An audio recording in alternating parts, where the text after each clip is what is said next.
Good morning, students. In my last lecture, I told you about geotropism and phototropism.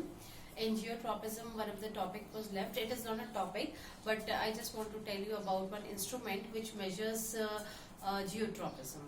And after geotropism, we will see hydrotropism, thigmotropism, and chemotropism. These are three. But there is one instrument. First, we will see what is the instrument which is used to measure geotropism. So, geotropism in your books also it is given. It is clinostat.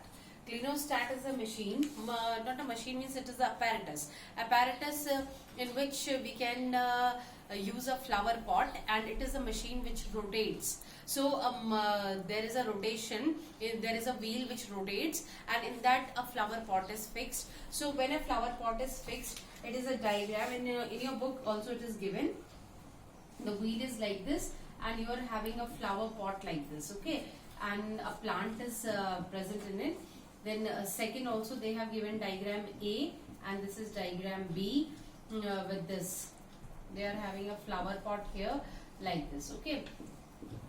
So as I have told you yesterday in my last lecture that gravitational means it is on the this geotropism is the response towards the gravity. So here the plant is again showing the response towards the gravity. So what happens? The machine is like this. This wheel is rotating. Along with this, the rod is also rotating, and this is also rotating. So they have kept two apparatus. इन्होंने दो apparatus रखे हुए हैं. एक ये A है, ये दूसरा वाला B है ना? और इसमें आपका ये wheel rotate करेगा. ये जब rotate करेगा तो ये वाली rod भी rotate करेगी. इसके साथ ये आपका जो pot है, flower pot, ये भी rotate करेगा. Now what happens? A वाला जो है ये इन्होंने constant रखा हुआ है, B वाला जो है उसको रोटेट कर रही है like this, okay. I have shown with the arrow. ये इधर को रोटेट हो रहा है ये पूरा का पूरा. तो this one is rotating, this is not rotating. What happens when this is not rotating? और आपने यहाँ एक प्लांट लगा रखा है, तो प्लांट क्या करता है? Because there is no rotation, this roots are coming downwards. These are coming downwards towards the gravity, and the plant is growing towards the against the gravity, okay. So this is growing towards the gravity downwards, and this is because this is not rotating. So gravity is acting completely on a plant as it has to be, as it has to act, okay. तो ये बिल्कुल वैसा ही चल रहा है, और यहाँ पे कोई रोटेशन नहीं हो रहा है, तो इसलिए ग्रेविटी एक्ट कर रही है. And I have told you कि ग्रेविटी में क्या होता है कि रूट जो होती है that is showing the positive geotropism, okay, positive geotropism, and the shoot is showing negative geotropism. तो ये negative शो कर रही है, मतलब ये against the gravity जाएगी. तो यहाँ पे ये rotate नहीं कर रहा था, तो इसलिए ये ऐसा हो रहा था. लेकिन ये वाला जो है ये rotate कर रहा है, तो इससे क्या हो रहा है कि gravity जो है it is not able to act on a root also, it is not able to act on a shoot also. तो यहाँ पर ये जो आपका shoot और root है ना, तो यहाँ पे क्या हो रहा है कि plant जो है वो सीधा grow कर रहा है, because ये सारे दिन भर rotate हो रहा है. तो रोटेट हो रहा है, तो रूट को भी समझ नहीं आ रहा है कि ग्रेविटी किधर है, शूट को भी समझ नहीं आ रहा है. And here the plant is growing in a straight manner. So you can see a diagram also here in your book. This is a clinostat. Activity number 3 is given. And this is a clinostat, and here the diagram has been given. You can go through the activity and see the diagram also. Okay. So the main thing is you have to remember that clinostat is an instrument which measures the geotropism. So this was this, and because due to the unavailability to identify geotropism, the plant is growing directly straight away. Okay. So next one we are having, the next topic is hydrotropism. Hydrotropism means, hydro means water. I have told you that hydro का मतलब water होता है. Hydrotropism again the stimulus here will be water. यहाँ पे पानी जो है ये स्टिमुलस की तरह काम करेगा. सो अगेन यू नो कि अगर पानी होगा तो रूट्स कहाँ जाएंगी, रूट्स होंगी वो कहाँ जाएंगी, पानी की तरफ जाएंगी. और जो शूट होता है it moves away from the water. So this is again, this is a plant. ये नीचे को इसकी रूट्स हैं, ऊपर इसकी स्टेम है, ठीक है. तो आपकी जो रूट्स हैं they will, there is water in the soil, so water is absorb by the roots. It is not directly, although the plant is using water, but the shoot is not absorbing water directly, only the roots are absorbing. So यहाँ पे roots क्या होंगी? Positively hydrotropic, ठीक है. और जो shoot होगा आपका that will be negative hydrotropic.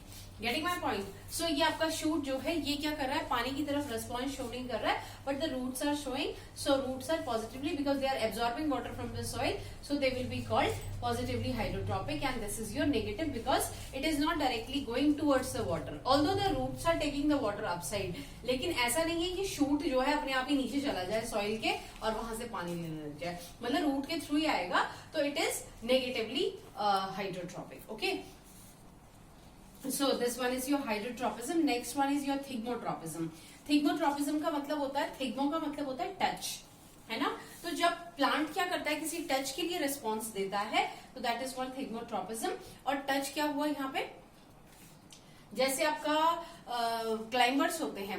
If there is a pea plant, है ना, मटर का पौधा होता है, तो it is a small climber. तो अगर आप वहां पे कोई सॉइल में क्या करते हैं, if you are taking this is a pea plant, ये पी प्लांट है आपका, और यहाँ पे आपकी कोई रॉड लगी है, लकड़ी का डंडा है यहाँ पे लगा हुआ, तो आपने देखा होगा कि इससे जो टेंड्रिल्स निकलते हैं ये इसके चारों तरफ ऐसे लिपट जाते हैं, है ना.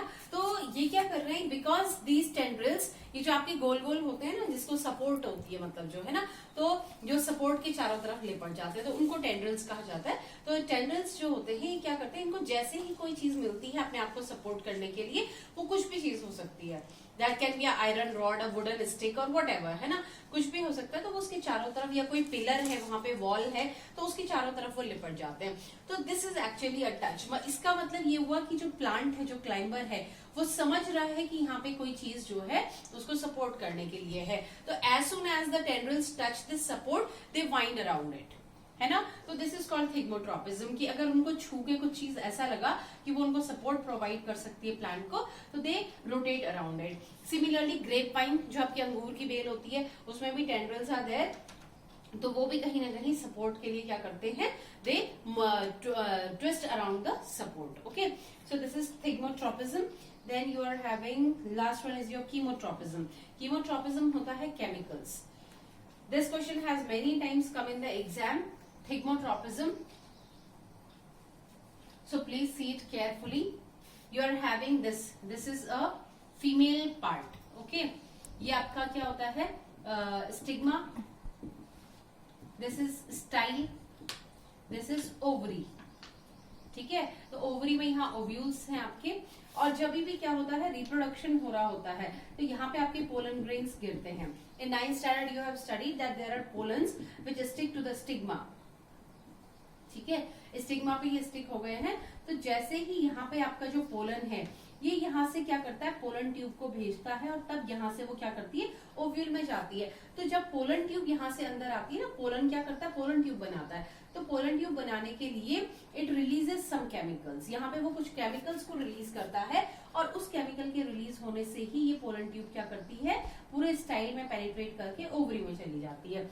तो this is the way how the pollen tube is going inside. तो यहाँ पे ये जो केमिकल्स है ना, ये रिलीज हो रहे हैं. इसका मतलब ये हुआ कि आपके जो ये पोलन है, ये रिलीज भी करता है, और स्टिग्मा जो है इस केमिकल्स के लिए रिस्पॉन्स भी शो करता है. मतलब वहां पर वो सेल वॉल को क्या करता है, तोड़ देता है, और यहाँ से ये अंदर चला जाता है. इसका मतलब ये हुआ कि आपका जो केमिकल्स है, उसके लिए आपका प्लांट या प्लांट का कोई भी पार्ट क्या कर रहा है, रेस्पॉन्स शो कर रहा है. सो this is called chemotropism. So best example is this, and this diagram has many times come in the exams, in the pre boards also and boards also. तो यहाँ पे बच्चे क्या करते हैं ना, you right the answer what, this is pollination, and mind it, you don't have pollination chapter in your 10th standard book. आपकी 10th standard की बुक में पॉलिनेशन का कोई चैप्टर है ही नहीं. तो अगर आपका ये डायग्राम आता है एग्जाम में, तो you directly have to write chemotropism, because you have studied pollination in your 9th class. It is not a topic of 10th class. In 10th class you are reading this diagram with the concept of chemotropism. तो कीमोट्रोपिज्म ही आपको देखना है, और यहाँ पे इससे क्या होंगे, केमिकल्स रिलीज होंगे, and this will make the pathway for the pollen tube to reach the ovules. So this is the response of a plant to the chemicals. So it is called chemotropism, right. Now one more is there, in a diagram they have shown, it is called heliotropism. This sunflowers के लिए हेलियोट्रोपिज्म एक phenomena है, और ये इस type का phenomena है कि क्या कर रहा है, सनफ्लावर जो है जिधर जिधर सन मुड़ता है ना, उधर उधर की साइड को क्या कर रहा है, मुड़ता जा रहा है. तो this is also with the help of auxin. You can see here it's auxin is written. तो ऑक्सिन रिस्पॉन्सिबल होता है सनफ्लावर को क्या करता है, उधर मोड़ता है जहां सन जाता रहता है. तो दिस इज कॉल्ड हेलियोट्रोपिज्म.